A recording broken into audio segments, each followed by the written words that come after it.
เหตุสลดพี่น้องลาวใต้อัตตปื้อเมืองสนามใจอุทกกะภัยน้ำท่วมหายแห้งสั่นเถื่อนเสียเป็นเสียน้อยบ่อาจต้านแห้งมวลน้ำไหลหลังเป็นแก่นทุกคนแห่งจมพื้นบาดาลวิกฤตมหัศโศกนาฏกรรมภัยบ่ขาดคิดธรรมศาสตร์ภาคลายชีวิตลิขิตไหลห้อยเฮือนสารสับสาวาสิ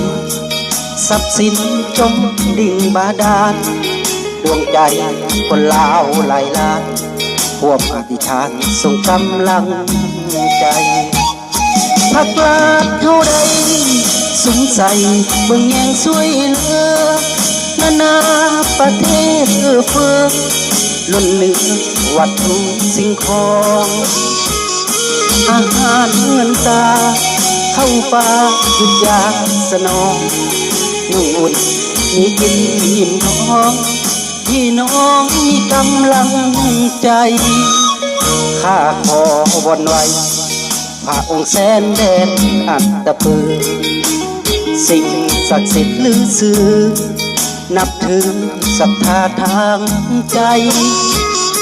จงช่วยบรรดลลูกหลานปวงชนบ้านเมืองปลอดภัยผ่านวิกฤตมหันตภัยเมืองสนามไซแขวงอัตตปือ